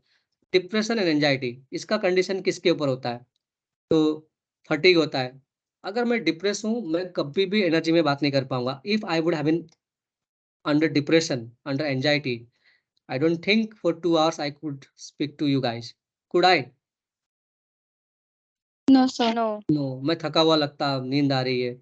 And I am a person की मुझे नींद चाहिए 7-8, नॉट 8 hours तो कभी होता नहीं है, बट मिनिमम 6 तो मुझे चाहिए. उसके बिना मेरा फंक्शनिंग बराबर नहीं होता. उल्टा है. बट बट जिसको डिप्रेशन एंजाइटी होता है उसको स्लीप डिस्टर्बेंस भी होता है, सो नहीं पाता. ओके. ट्रॉमा, जिनको ट्रॉमा होता है उनको क्रोनिक पेन होता है, हेडेक होता है, गैस्ट्रो इंटेस्टिनल प्रॉब्लम होता है. पर्सनालिटी ट्रेट्स जैसे परफेक्शनिज्म, न्यूरोटिसिज्म, हॉस्टिलिटी, इन सब के वजह से उनके मेडिकल कंडीशन, हार्ट डिजीज के ऊपर फर्क पड़ता है. मतलब समझो, अ, मुझे हर एक चीज परफेक्ट चाहिए तो मैं क्या करूंगा? उस परफेक्ट को पाने के लिए मैं बार बार उसके ऊपर स्ट्रेस करूंगा. थोड़ा भी इधर उधर होगा तो मैं नहीं करूंगा, बट उसकी वजह से मुझे हार्ट डिजीज हो सकता है, मेरी पर्सनैलिटी ट्रेट की वजह से. कोपिंग स्ट्रैटेजी, मतलब कोपिंग मीन्स बेसिकली होता है कि मैं कैसे उसका सामना करता हूँ. कोपिंग मतलब सामना करना, ध्यान में रखना. Coping means another word for coping is facing, but don't replace with facing. So एक पर्सन स्ट्रेस के साथ में कैसे ये करता है, उसके ऊपर उसका हेल्थ कंडीशन डिपेंड करता है. I was reading a lot of message in the group saying, not may be all of you but you guys are panic, अरे पेपर कैसे होगा, किस तरह से होगा. एंड लाइक वो ऐसा कि लाइक कि लाइफ का पूरा एग्जाम से यहीं पे आके खत्म हो गया, इसके बिना अगर ये नहीं होगा तो मेरी लाइफ पूरी खत्म हो जाएगी, काइंड ऑफ मैंने देखा. And during first paper I saw there was a chat going on in the group at 2:53 in the morning. I said what? My kind of guy, my personality, whatever exams I have appeared so far, I have slept maximum time during my exams. अगर मुझे लगता है कि मेरा sleep पूरा हुआ नहीं है, तो मैं उठ के पढ़ूँगा ही नहीं, तो मेरे से होगा ही नहीं। अंडरस्टूड? सो अगर आपका कोपिंग स्ट्रैटेजी बराबर नहीं है ना, आपके स्ट्रेस का, उसका इम्पैक्ट इस पे होता है कि एक आपका स्ट्रेस बढ़ता है, उसकी वजह से आपके बाकी कार्डियोवास्कुलर, आपके लाइफ़स्टाइल डिजीज़ ये सब आना शुरू होता है। तो दैट्स व्हाई ये ज़रूरी है कि आप अपने स्ट्रेस को कॉप करना सीखें। आप नहीं करेंगे, आपके लिए प्रॉब्लम होगा। मैंने लाइफ़ में एक सिंपल चीज़ करके रखा है फॉर कोपिंग माय स्ट्रैटेजी। इससे बुरा क्या होगा? इससे बुरा से बुरा तो कुछ नहीं होगा। That is my strategy. For example, suppose कि कोई चीज़ मेरी डिलिवरेबल्स है, कुछ चीज़ें, सर्टेन चीज़ें की वजह से पूरा नहीं हुआ। The two type of people, one type of people will say अरे यार! अभी तो पूरा नहीं हुआ, तो बहुत डाँट पड़ेगी, चिल्लाया जाएगा, ये होगा, वो होगा, kind of thing. So I know मैंने एफर्ट डाला है, मैं मीटिंग में जाऊँगा, बुरा से बुरा क्या होगा? ही विल से ठीक है भाई, आपकी ज़रूरत नहीं है, कोई बात नहीं, I will find a new job. That never happened in my life, but I'm saying that's what attitude I keep to cope with the stress. नहीं है तो कोई बात नहीं, ठीक है, अगली बार देख लेंगे, काइंड ऑफ थिंग। बट अपनी ज़िम्मेदारी पूरी करनी है। तो I am essentially trying to say that this if I don't do that, then my other medical condition will improve. हो सकता है मेरा आई साइट के चश्मा लग जाए, हो सकता है कि मुझे स्ट्रेस का मेडिसिन खाना पड़े, हो सकता है मुझे डायबिटीज़ मेडिसिन खाना पड़े। So that's why it all depends on coping strategy.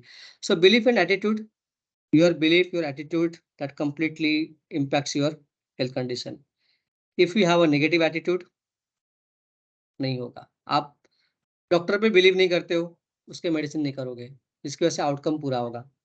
तो उसके लिए एक just to share a short story, हमारे हिंदी के बुक में था मेबी 97, 96 सॉर्ट ऑफ थिंग या 98, 98, 99 काइंड ऑफ थिंग, 10th में या 9th में था, पता नहीं। तो उसमें एक साधु आता है, गाँव के बाहर डेरा लगाता है। एक नगर का सेठ आता है, उसको बोलता है, "मेरी बीवी बहुत दिनों से बीमार है, सबको दिखाया, कुछ फ़ायदा नहीं हुआ। आपके बारे में बहुत सुना है, आप कुछ कीजिए।" तो उसने कुछ पूड़ी बाँध के देता है, बोलता है, "रोज़ बीवी को खिला देना, 15 दिन तक।" 15 दिन बाद आता है, बोलता है, "बीवी ठीक हो गई, मैं आपका बहुत आभारी हूँ।" वो सब हो गया। फिर एक दिन वो सेठ पूरा अपना प्रॉपर्टी वगैरह लेके आता है और बोलता है, महाराज है आप रख लो। बोलता है मैं नहीं रखूँगा क्योंकि मैं तो साधु हूँ, मैं नहीं रख सकता। फिर कुछ दिन बाद एक बहुरूपिया, तो पुराने ज़माने में बहुरूपिया होते थे जो अलग-अलग तरह के रूप धारण करके जाते थे। जैसे आजकल हमारे बिल्डिंग्स में वो पुलिस वाला बन के डुप्लीकेट पुलिस वाला बन के आते हैं सीधा चोपड़ी खोल के, वैसे नहीं, वो लोग एक्चुअली लोगों को बिलीव करवाते थे कि ये वही है। तो बोलता मैं बहुरूपिया हूँ, तो मेरा इनाम चाहिए। बोला किस चीज़ का इनाम? बोलता मैं साधु बना था, मैंने ये सब किया था। तो साधु उसको पूछता है तो फिर मेरी बीवी ठीक कैसे हुई? उसने बोला बिलीफ, मैंने तो आपको खाली रख दिया था। This is all about belief and attitude. So if you have this attitude कि लाइक हर एक चीज़ को नेगेटिव देखना है, किसी चीज़ पे बिलीव ही नहीं करना है, nothing will work for you. But if you have belief and attitude, positive attitudes, then even if the medicine uh works well. आपने देखा होगा ना जिसको प्लेसिबो इफेक्ट बोलते हैं, पता है कि नहीं पता है? साइकोलॉजी में एक बहुत पुराना एक्सपेरिमेंट है। पता है प्लेसिबो इफेक्ट? नहीं? हाँ या ना? नहीं नहीं। हाँ, किसी ने तो हाँ बोला। तो कुछ लोगों को होता है ना कि मैं जब तक इंजेक्शन नहीं लूँगा ठीक नहीं रहूँगा। डॉक्टर क्या करे, डॉक्टर को मालूम है कि कुछ हुआ नहीं है, तो डॉक्टर उसको चुपचाप वाटर का जो स्टेराइल वाटर आता है उसका इंजेक्शन दे देता है। उसको लगता है अब मुझे इंजेक्शन मिल गया मैं तो ठीक हो जाऊँगा। That is the placebo effect. Okay? So that's the belief and attitude. So that's all, read about that. This is all the story so you can write on your own word. Okay? Next is the dissociative disorder. So dissociative disorder is a more conditions where a person has a disruption about his own sense of self, identity, consciousness, memory, perception, etc. वो सब कुछ भूल जाता है या उसको याद में नहीं रहता या बराबर नहीं रहता। जैसे हमने पहले देखा वैसे ही एक है एमनेसिया। एमनेसिया में क्या होता है? तो इन जो इम्पोर्टेंट इंफॉर्मेशन है इंसान याद नहीं कर पाता। सिमिलरली सेकेंड है डिसोसिएटिव आइडेंटिटी डिसऑर्डर, जिसमें क्या होता है, this is also called multiple personality disorder. Kartik calling Kartik याद है कि नहीं किसी को? Yes. Kartik calling Kartik movie Farhan Akhtar का, that is perfect example of dissociative identity disorder. Okay, so this person has a fragmented sense of identity. They may have two or more distinct personality state. Same about this अपरिचित movie का जो है वैसे ही। तो third is the depersonalisation और डीरियलाइजेशन disorder. तो जिसमें किसी को लगता है कि उसकी बॉडी से अलग है और अपने सराउंडिंग से अपने आप को अलग कर लेता है। So kind of thing. So दूसरे OSDD में आता है अनस्पेसिफाइड डिसोसिएटिव डिसऑर्डर। ध्यान में रखना, ये बहुत डिफिकल्ट नहीं है, जब भी याद करना होगा, रिकॉल करना होगा। कैसे रिकॉल करोगे? एक फर्स्ट पॉइंट के लिए कि when we talk about dissociative, associative मतलब जोड़ना, डिसोसिएटिव मतलब खुद को अलग करना। अंडरस्टैंड? जब पर्सन खुद को सेल्फ के सेंस को अलग करता है, खुद की आइडेंटिटी को अलग करता है, खुद के कॉन्शियसनेस को अलग करता है, खुद की मेमोरी से खुद को अलग करता है, खुद के परसेप्शन खुद को अलग करता है, that is called the dissociative disorder. जिसमें हमने बोला देखा एमनेसिया। सो उनको कुछ मिथुन की पुरानी मूवी देखो, गुंडे ने पीछे सर पे मारा, भूल गया। अंडरस्टैंड? तो दैट इज अ डिसोसिएटिव अमनेसिया। कुछ टाइम के लिए उसके कुछ लाइफ का भाग या एंटायर लाइफ हो जाता है। ये एक्सीडेंट के टाइम पे ज्यादा होता है। किसी को जब एक्सीडेंट होता है, जब ब्रेन में मार लगता है, तो हो सकता है कि कुछ मेमोरी उसमें से लॉस हो जाए कुछ टाइम के लिए, हो सकता है वापस भी आए। फिल्मों में दिखा है, बट रियल में भी ऐसा थोड़ा होता है। Dissociative identity disorder, perfect example is अपरिचित movie Kartik calling Kartik, where person feels that he has two or different personality. So like वो कभी ऐसे बिहेव करेगा, कभी वैसे बिहेव करेगा। Then depersonalisation derealisation disorder. So like उनको लगता है कि खुद को देख रहा है, एक बॉडी है लेकिन अपने आप को दो समझने की कोशिश करता है। Then there is other specified में अनस्पेसिफाइड है, जिसमें इन तीनों कैटेगरी में फिट नहीं बैठता, लेकिन है, हो सकता है थोड़ा थोड़ा हर एक का मिक्स हो उसके अंदर। सो डिसोसिएटिव डिसऑर्डर कहाँ से आता है? This come from trauma, this come from abuse, and इसके ट्रीटमेंट के लिए मेनली साइकोथेरेपी, ध्यान में रखना, CBT particularly cognitive behavioural therapy बाबा यूज होता है, ट्रॉमा फोकस थेरेपी यूज होता है, ओके, और मेडिकेशन भी यूज होता है। So it's a natural and normal cycle process. Read उतना डिफिकल्ट नहीं है। Yeah, so this all. Next is discuss how behavioral and cognitive based perspective of, not how, discuss behavioral and cognitive based perspective of abnormal behavior। हमने ऊपर biological देखा, यहाँ पर हम लोग और डिस्कस करेंगे behavioural and cognitive based perspective of abnormal behaviour कि मतलब वो एबनॉर्मल बिहेवियर कहाँ से आता है। जब हम बायोलॉजिकल पर्सपेक्टिव की बात करते हैं तो हम बोलते हैं इंसान का बिहेवियर एबनॉर्मल इसके लिए होता है क्योंकि उसके डीएनए में है, क्योंकि उसके फोर फादर ऐसे थे, क्योंकि उसका मेंटल डेवलपमेंट ऐसे नहीं हुआ, क्योंकि उसको उस तरह के न्यूट्रिशंस नहीं मिले, क्योंकि उसको उस तरह से ये चीज नहीं था। बायोलॉजिकल। व्हेन वी से बिहेवियरल, सो इट फोकसेस के लाइक जो इंडिविजुअल है वो लर्निंग कंडीशनिंग कैसे करता है, कैसे उसका बिहेवियर लर्निंग और कंडीशनिंग से इम्पैक्ट होता है। इट्स मोर बिहेवियरल के एस्पेक्ट से। सो कॉग्निटिव पर्सपेक्ट एक क्लियर हो रहा है बिहेवियरल एस्पेक्ट क्या है करके? Hello, yes yes yes yes yes. थोड़ा मैं फास्ट जा रहा हूँ या, बट ध्यान में रखो बहुत रिपीटेशन है, मतलब आप एक बार समझ गए तो आसान है। Behavioural perspective, biological perspective, cognitive perspective, social perspective. So this are different perspective कि किस वजह से हो सकता है, इसके पीछे रीजन क्या है, what may be the reason, why is this happening. या सो कॉग्निटिव पर्सपेक्टिव में क्या होता है कि the cognitive perspective focus that how individual thinks. See cognitive का मतलब क्या है? Memory, thinking, recalling etcetera. So this the cognitive perspective. So why, as per the cognitive perspective, why abnormal behavior happens? It's because somebody cannot connect the thing, somebody cannot focus the thing, and that's why they have the distorted, मतलब जो गलत है, और irrational thought and belief आता है. For example, a person with a depression may have negative thought about themselves or world around them. वो बोलेगा पूरी दुनिया ऐसी है, मुझे कोई सपोर्ट नहीं करता, सबको मेरे में बुराई दिखती है, मैं इतना इतना अच्छा काम करता हूँ, किसी को दिखता नहीं है. So that is the cognitive perspective. They think that way. They start thinking that way. So they have this kind of so what is required, अगर उनको चेंज करना है तो उनका थॉट और बिलीफ को चेंज करना होगा. सो अगेन उसके लिए क्या होगा, एक तो थेरेपी होगा. ध्यान में रखना, हर एक चीज के लिए क्या होगा, थेरेपी होगा, मेडिसिन होगा, एजुकेशन होगा, स्किल ट्रेनिंग होगा, अंडरस्टैंड, काउंसलिंग होगा. तो आपको ऐसा ध्यान में रखना है.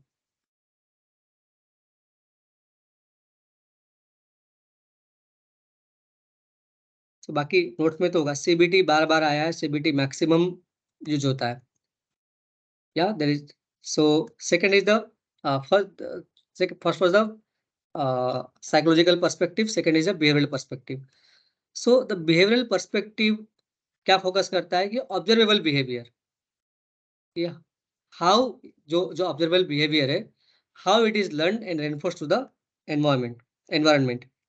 So so the behavioral perspective says that why people develops abnormal behavior, because they have a maladaptive learning or conditioning. So they didn't have the right conditioning, they didn't have the right learning opportunity. It was not done in a proper manner, so that's why this behavior changes happens. So for example, कई बार ऐसा बोला जाता है which is not, may not be true, कि एक specific community ही criminal होता है. कई बार जैसे ईरानी कम्युनिटी को ब्रांडिंग किया जाता है, right. So the behavioural perspective says that क्योंकि वो उस माहौल में पले बड़े हैं, उस तरह से उसका हुआ है, इसलिए not necessary. So this is all about the behavioural theorist, जो करते हैं कि उनको जो लर्निंग का जो उनको एडेप्टिव होना चाहिए, तो मैल एडेप्टिव हुआ. तो बोलते हैं ना, अभी वो अमिताभ की और शशि कपूर की एक पुरानी मूवी है, I don't remember name.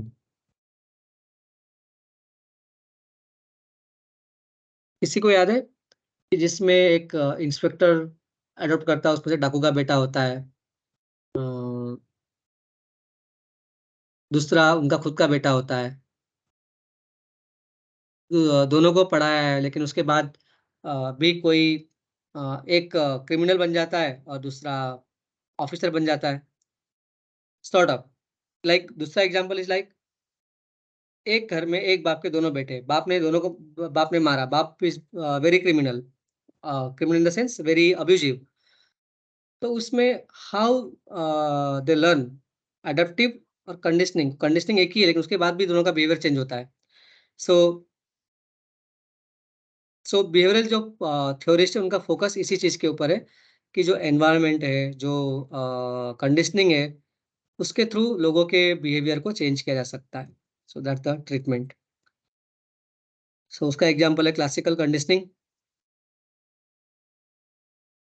Like उसमें एग्जांपल दिया है, किसी को कुत्ते ने काट लिया तो उसको कुत्तों से फोबिया हो जाएगा, हो सकता है. तो एक बार ऊपर से गिरा, हो सकता है उसको हाइट का फोबिया हो जाए. तो इस तरह से. तो second is cognitive perspective, please पढ़ लेना, आई am not focusing on that much. Cognitive means again हमने अभी डिस्कस किया हुई वाला है, उसके एग्जाम्पल्स है यहाँ पर. सेकेंड है हाँ, इसमें हो सकता है कि कुछ चीजें आपको 20 मार्क्स के लिए आए या कुछ चीजें 5 मार्क्स के लिए भी आए. ये भी एक बार पूछा गया है. Describe characteristic theories and treatment of specific phobia. Phobia सबको पता है, फोबिया पता है नहीं है? What is Yes. Phobia? Yes, sir. Phobia means डर, किसी चीज का डर. वो लेकिन वो डर क्या है? इरेशनल है. वो डर क्या होता है? irrational. फियर और फोबिया में एक ही डिफरेंस है. Fear can be rational, but phobia is always irrational. Irrational मतलब क्या होता है? कोई लॉजिक नहीं होता. Got it? मतलब वो सही नहीं होता। जैसे कि उनका डर किसी ऑब्जेक्ट को लेकर होता है, किसी सिचुएशन को लेकर होता है, किसी एक्टिविटी को लेकर होता है। ओके, तो इसका कैरेक्टरिस्टिक क्या है? इंटेंस और परसिस्टेंट फियर। जैसे किसी को अगर हाइट का फोबिया है, ठीक है, किसी को वर्टिगो है, तो क्या होता है, उसको आप थोड़े भी हाइट पे लेके जाओ, उसको लगेगा अभी गिर जाएगा, जबकि उसके आसपास पूरा नेट लगा रहेगा, लेकिन वो डरेगा। होता कि नहीं होता है? Yes. आप में से किसी को कोई फोबिया है? No. किसी को हाइड्रोफोबिया होता है, हाइड्रो मतलब पानी, पानी का फोबिया। वो पानी के पास Yes. जा ही नहीं सकते, डर जाएंगे, डूब जाएंगे, मर जाएंगे करके। Yes. Yes. होता है कि नहीं होता है? Yes होता है, पानी का होता फोबिया है किसको है? है। Yes मुझे है सर। एक बार कूद जाओ, सब ठीक हो जाएगा, कुछ नहीं होगा। ओके, सो इसमें क्या होता है, उनका इंटेंस और परसिस्टेंस फियर होता है, तो उनको वो फियर निकालना बहुत मुश्किल लगता है, कभी तो सालों लग जाते हैं, तो अवॉइड करते हैं। जैसे अभी अगर पानी का फोबिया है, तो पानी में जाएंगे, चाहे कुछ भी हो जाए, तुम उनको बोलो 1 करोड़ दूंगा, नहीं जाऊंगा, पानी में जाऊंगी ही नहीं, चाहे कुछ भी हो जाए। सो फिजिकल सिम्टम होता है, जैसे कि उनका हार्ट बीट बढ़ने लगता है, स्वेटिंग होने लगता है। तो मेरी फ्रेंड है बसंती, सी इज एडवोकेट, तो उसको वर्टिगो है, हाइट का फोबिया है। तो अगर मैं उसको रेलवे का जो फुट ओवर ब्रिज होता है ना, उसपे भी लेके जाऊँगा, तो शी विल स्टार्ट स्केयर्ड कि अभी नहीं, नहीं मैं नहीं जाऊँगी करके। सो उनको एक फिजिकल सिम्पटम होता है, उनका डेली लाइफ में इंटरफेरेंस होता है। जैसे वो सोशल सिचुएशन में नहीं जाएगी, जैसे किसको था ये hydrophobia?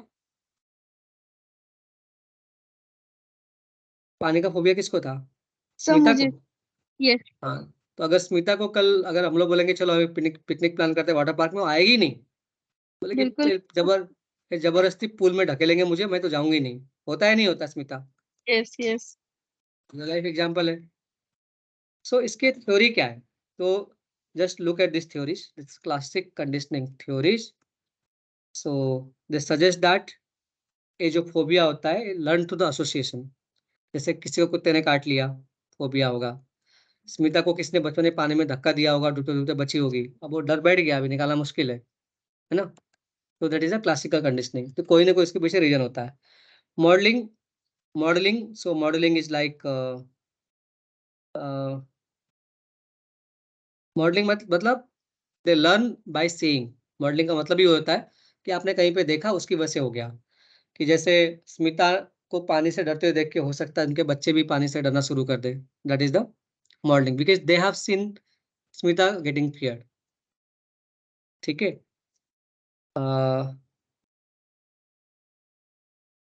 Third is the preparedness. So this theory, 3 theory उसमें, classical conditioning, modelling and preparedness. So preparedness मतलब मोड से बायोलॉजिकल। क्या होता है कि पेरेंट्स में है, उसके नीचे भी होगा, काइंड ऑफ थिंग। तो कुछ स्टिमुलाई होते हैं जिसकी वजह से सर्वाइवल के लिए डिफिकल्ट होता है, कि स्नेक, स्पाइडर, अपने आप को फोबिया आ जाता है, क्योंकि बायोलॉजिकली हमारे डीएनए में आ चुका है कि सांप को देखो डर जाओ। तो ट्रीटमेंट क्या है? तो इसमें थोड़ा-सा थ्योरी में और एक ऐड हो गया है, exposure therapy, sorry not theory, therapy में लोग 12:30 बजे पे कोई जॉइन होना चाहता है? I hope no. ओके। तो एक्सपोज़र थेरेपी है। तो इसमें क्या होता है कि जो इंसान जिससे डरता है, उसको सेफ और कंट्रोल एनवायरनमेंट में उसके सामने उसको एक्सपोज़ किया जाता है। जैसे अगर स्मिता को डॉग फ़ोबिया है, तो एक बार प्यारा-सा डॉगी लाके उसके गोद में बिठा दो, और कॉन्फिडेंस आ गया, एक्सपोज़र आ गया, तो बहुत सिंपल है, उसको एक्सपोज़र हो गया तो हो गया। पानी से डरती है, एक बार उसको पूरा सेफ एनवायरनमेंट दे दो, वहाँ पे लाइफ जैकेट दे दो, सब कुछ दे दो। एक बार पानी में घुसने दो, if she starts enjoying, then उसका फ़ियर अपने आप दूर हो जाएगा। सेकंड इज़ सीबीटी, जो बार-बार यूज़ होता है, तो एक हर एक आंसर में आप चिपका सकते हो, कॉग्निटिव बिहेवियरल थेरेपी। इसका एक ही काम है, पॉजिटिव और रियलिस्टिक चीज़ों की ओर ज़्यादा पुश करना, नेगेटिव में से कम करना। तो सीबीटी यूज़ किया जा सकता है। तो बताए थे पानी में देख कितने हैं, इतने लोग हुए, कोई नहीं डूबा। इस पूल में रिकॉर्ड है आज तक इतने सालों में कोई भी नहीं डूबा, kind of thing. Then systematic desensitisation, तो जिसमें टेक्निक यूज़ करके रिलैक्स स्टेट में उसको डिसेंसिटाइज किया जाता है, इसकी वजह से नहीं रहे। फिर मेडिसिन, जहाँ पे जरूरत पड़ती है मेडिसिन की, और मेडिसिन भी खिलाना पड़ता है। जैसे मैंने बताया, हर एक चीज में कॉमन रहेगा, थेरेपी और मेडिकेशन, ये हर एक चीज में रहेगा। सो फोबिया के एग्जाम्पल्स क्या क्या है, देखो, एनिमल फोबिया जैसे fear of dog, snake, spider, birds. Natural environment phobia जैसे फियर ऑफ, इसमें आप कुछ भी डाल दो, ये आंसर में ना आपको सोचने की जरूरत भी नहीं है, ठीक है। उसमें 2-3 चीज जो है आप डाल सकते हो, जैसे कि agoraphobia, so like public place के बीच में होने से जो डर लगता है, दैट इज अगोराफोबिया। क्लास्ट्रोफोबिया, या अगर किसी को जिसको ये फोबिया होता है ना, अगर उसको आप एक छोटे से कमरे में बंद कर दोगे तो उसकी सांसें उखड़ने लगेगी, उसका बहुत प्रॉब्लम होगा। दे कांट, उनको ओपन स्पेस चाहिए। आप उनको बहुत देर तक बंद कमरे में नहीं रह सकते, आपको उनको बाहर आने देना होता है। तो क्लॉस्ट्रोफोबिया भी होता है, किसी को है? नो। दैट्स गुड, वरना मुंबई में सर्वाइवल डिफिकल्ट हो जाएगा, हांगकांग में तो और भी डिफिकल्ट हो जाएगा।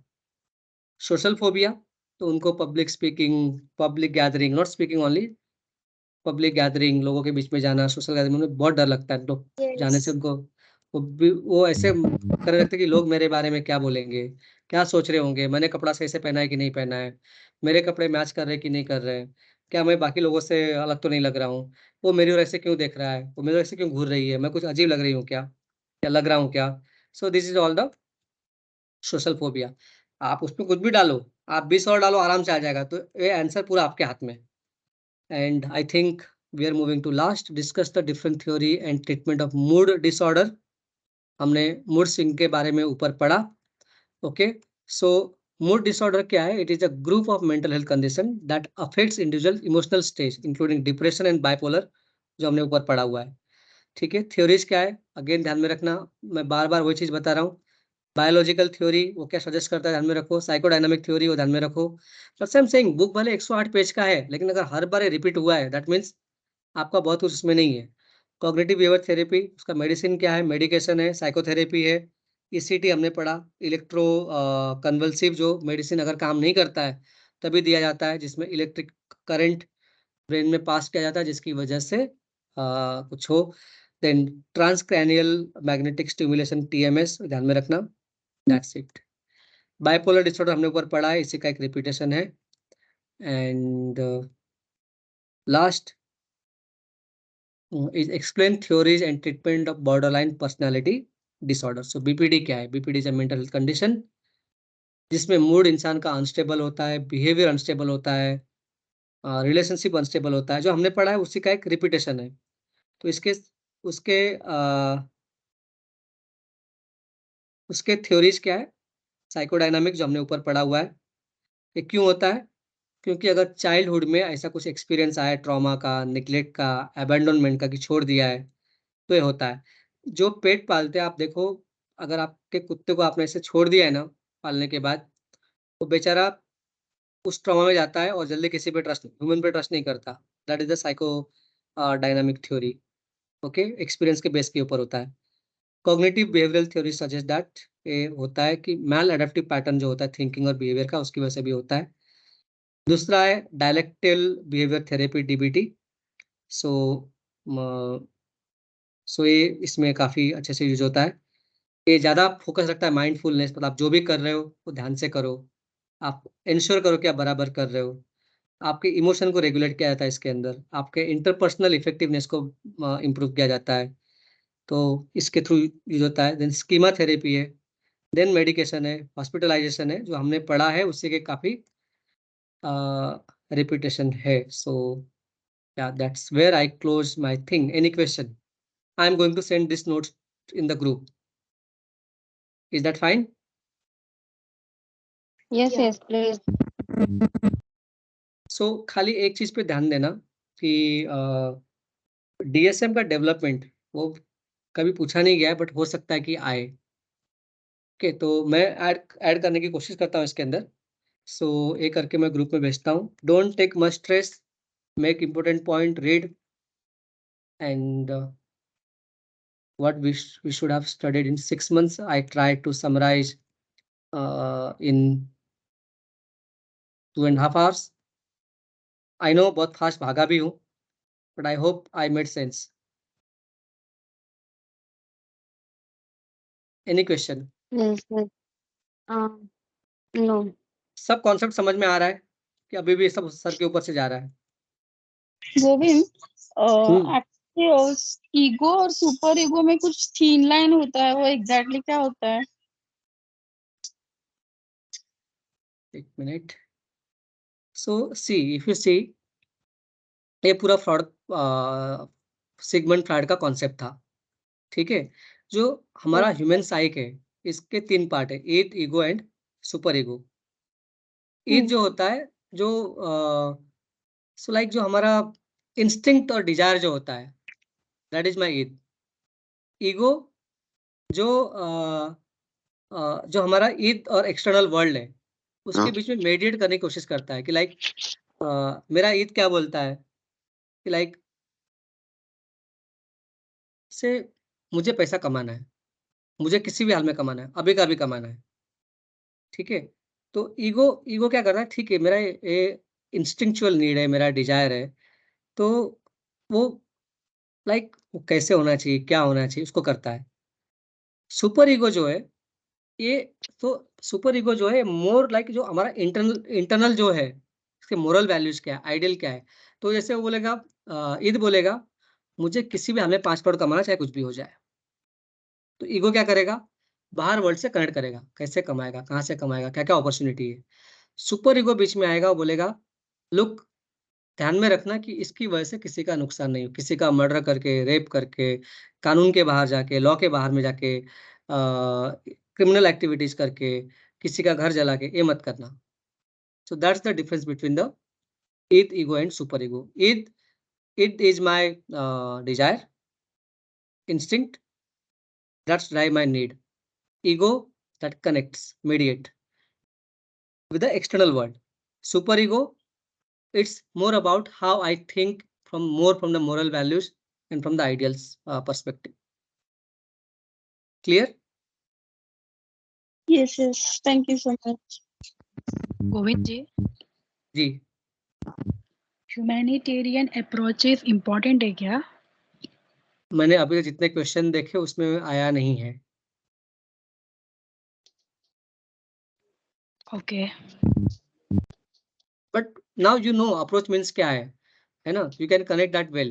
बिहेवियरल अप्रोच मतलब क्या है, मेरा साइकोडायनामिक अप्रोच मतलब क्या है, just focus on that. I think we are sorted. Yes, yes. मेन चीज है, मुझे कॉन्सेप्चुअल क्लैरिटी होनी चाहिए. If I have that, things are sorted. Yeah. Right. So sleep well, study Thank you well. so much. Most welcome. Thank Thanks you for so being much. so late night. Yeah. No, we are being so late because it's really helpful to write the answer actually. I think that's why I said if we would have done this long back, probably our study would have been better. But nevertheless, we have 6th semester, so after 5th, as soon as exam gets over, we can start working on that. Yeah, we will Yes, decide yes, study sure. max. So don't worry. At least once in a week Thank we can take this type of lectures. Like after this for the sem 6. Then we will have enough time. Yes, yes, sure. Yeah. Thank you so much. Good night. Yes. Don't worry. Thank you. Abnormal psychology is very, very interesting, very good. It's all around us.